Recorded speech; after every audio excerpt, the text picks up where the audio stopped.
OCC showdown tonight between Lexington and Ashland. We sent our Dee Harris to cover that game tonight. Dee, welcome back. Andy Jardy, my man. Yeah, how's it going? Did you have a good Christmas? Oh, yeah, man. I still got a bunch of mac and cheese on my stomach. Thanks a lot for that, Mom. Yeah. Any holiday hangovers for either one of these two teams tonight? Any sluggish plays, stuffed on food, or what we're going to get into that because Ashland had me looking. Mm-hmm. Yeah. See the look I just gave. I did see the look. All right, well, let's take a look at the highlights tonight and see what happened between Lexington and Ashland. All right, the Ashland Arrows took on the Lexington Minutemen. Ashland came out the gate strong as Sam Zickerfoos cleaned up an early bucket for two. I love that name. Right back, Johnston for Lexington drove in for a layup, but Lexington's Cade Stouffer went to work inside, but took a nasty shot to the head, and after collision with DePeppersmith, his teammate, and they had to stop and clean the floor after that laceration. He came back later on, and boy did he. Stouffer went to work inside in the second quarter, dropped some buckets, but the Arrows would only score 2 points in the second quarter, and they went to the half. Ouch.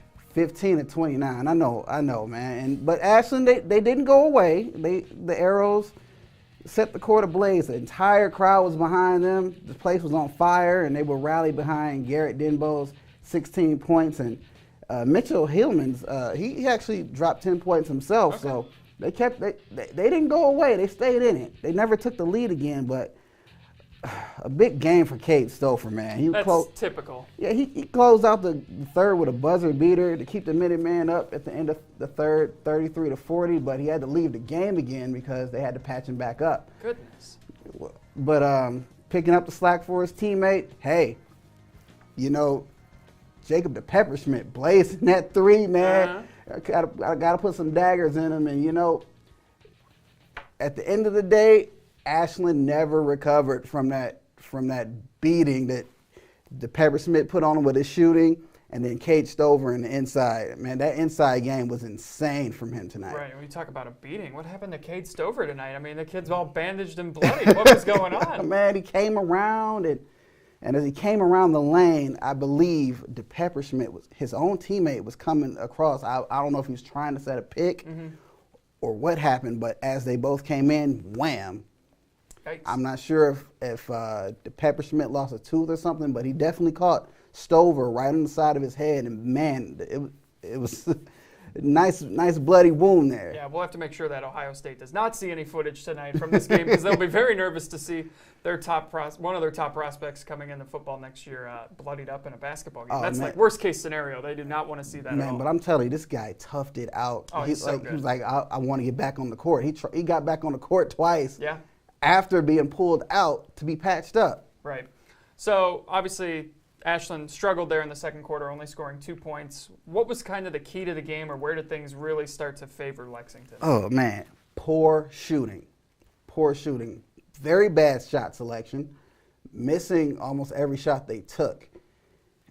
It didn't look good for them shooting-wise. For Ashland, yeah. Oh, yeah. Yeah, and we've kind of seen that the Ashland-Mansfield Senior game earlier this year, too, where Mansfield Senior totally dominated in the second half. Ashland, we've just kind of seen them kind of go into these droughts where they just can't get the ball in the bucket. They get good shots, they just can't get them to fall sometimes. But Lexington, again, just too physical? Very physical, and I would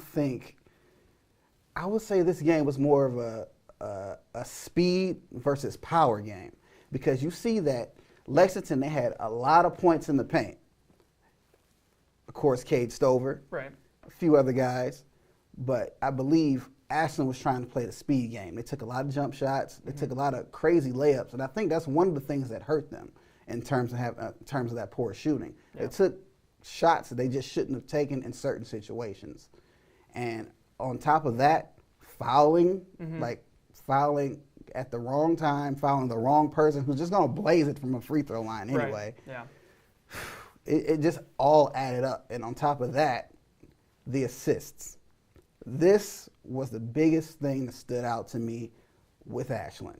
Their assists to turnovers were horrible. They turned the ball over 12 times this game, right? Okay. They had 3 assists on the entire time they played this game. It's not Through not all a good 4 ratio. quarters, 3 assists. That cannot happen. It's the season of giving too. You gotta be handing out those assists But if you're. I don't know what it was, but they wouldn't pass the ball. Interesting. They wouldn't pass the ball. Like, if you're driving, I remember watching one of the players. Forgive me, I don't remember which one it was, but I just remember this particular play. They were driving down the lane, and their teammates on the other side. You can make the obvious pass. Right. There's 2 guys on you. You don't have to go 1-on-2 or 1-on-3. You don't have to do that. Sure. And as a result, the shot was either blocked, an unforced error by just losing it out of bounds, or another risky turnover that you didn't have to make. Right. All right, well, we'll have to see if Ashland can correct that going forward this season, but Lexington, big win tonight. Dee, thanks again as always. Happy New Year to you. We'll see you again next week, but when we come back, we'll have highlights from Highland and Ontario. Jeff Allen, Tom Rivnak on the call that one. Stick around. We'll be right back after this.